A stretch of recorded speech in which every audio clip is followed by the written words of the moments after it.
I'm sorry I am late. I didn't mean to be. You know I would have preferred to be punctual given that Father's only giving me the hour, but Russell couldn't stop messing with me. Ugh. He even dropped me off at the arcade instead of the museum, so I had to run around the city trying to find my way back here and... Ugh.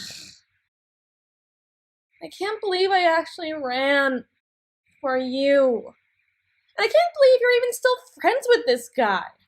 Of all the people. I know I've promised not to harp on it, and frankly, I prefer hanging out with you without the damper of the metaphorical rain cloud that is Russell and his whole deal. But if that boy could be any more frustrating in his impropriety... Boy. Well, at least Kandinsky could never disappoint me. You gotta take the little blessings. And I guess it goes without saying that you could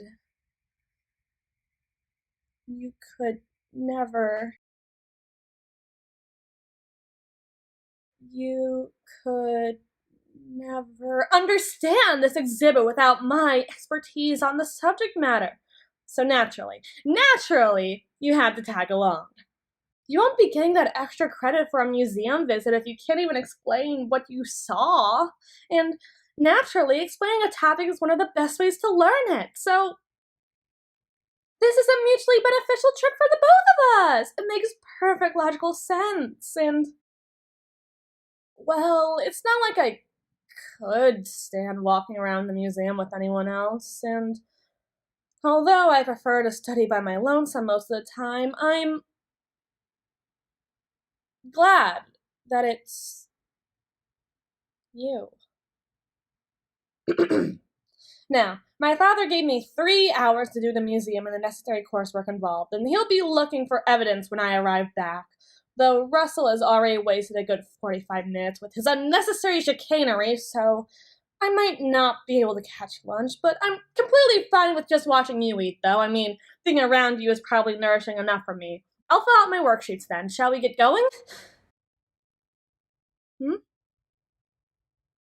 Wait, what did I just say? Oh, calamity. I am so sorry.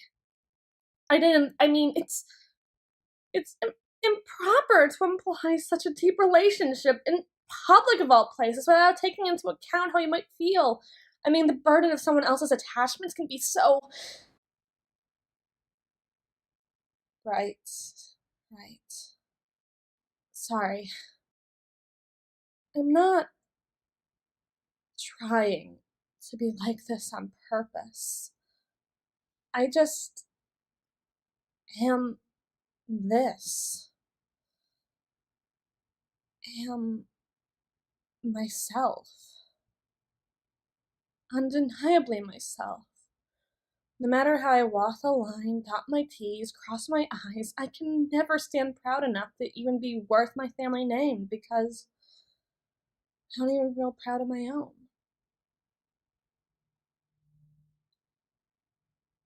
I was supposed to have more time for all this, you know. I was supposed to have a few more years to settle into the role, slip into it more like a second skin, the swath of fabric it is now. Have half a chance at this. But Russell with his stupid jokes and his stupid parties and his stupid time wasting and his stupid comments, and it's all just so stupid. He heard about all this, this museum outing I was planning with you, and he was even more excited than I was. Probably just wanted me out of the house so he could smoke or something of that ilk. Let me tell you, he was not so about how badly he wanted me to leave. He spent all this time with me saying things like, oh, we gotta pick out the right outfit for your date. Oh, you should wear a bow in your hair for your date. Oh, why don't you try to do something actually fun on your date? Honestly, all he ever does is try to get in my head so I'm a failure just like him. He's the worst. One of these days, I'm really gonna give him what for, and then he'll really be sorry. I just don't know how I'm going to do it yet, but when I do, ooh, he's gonna get it! As if being alive wasn't already humiliating enough. Now I have to be alive and have a silly little bow on my head. And I bet he's looking down on me now, wherever he is. No, I know he's not dead. He's just tall.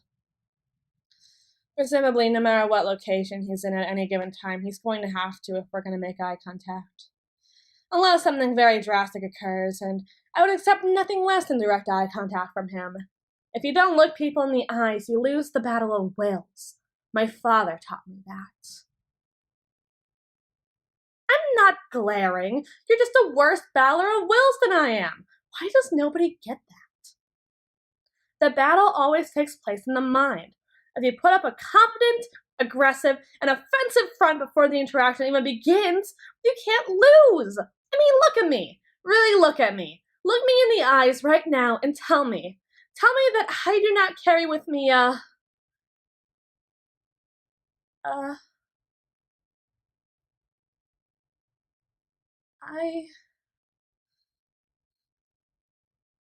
would like to stop the Battle of Wills now.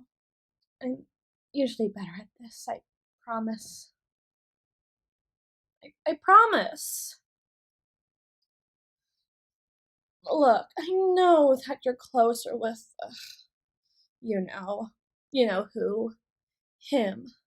So I know that you think my father is this harsh man working the tallow with his cruel hands, devil in a Sunday hat, something unfavorable, and I know that he has a tendency to be cold and maybe even a little overbearing in his influences, but he's more of an old Prince Volkonsky than he is anything actually malicious.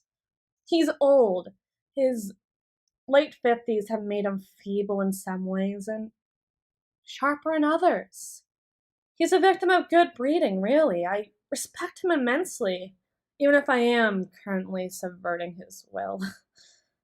I guess by that logic, if we're really going by the War and Peace rules, I could say that redacted would be Andrei Bolkonsky, the absent eldest son, running off and fighting in the nonsense wars of a narcissist who will destroy the material means of our lives the minute his slow crawl over Europe sharpens to a horse's gallop. And that would make me Princess Mary Bolkonsky, the daughter who sticks by her father's side even in his ailing conditions because she has no friends and never goes out and is never invited. For who would take care? And time is moving. It's now or never. My fate is slipping past me. But Mary gets the best ending out of all of them in the end. She gets to both get married and resolve all of her emotional conflicts and receive the closure she's always wanted, needed, and deserved from her father on his deathbed. If I remain as virtuous as she is, I'm sure that can only mean the same for me. And Andre dies in the hospital under his ex-fiance's watch, so suck it, Russ. That's what you get for making me look like a fool. Huh? Wait, what? What do you mean he was trying to make me look cuter? What's that supposed to mean? Cute? Wait, you said cuter. You said make me look cuter, implying that... Oh my gosh.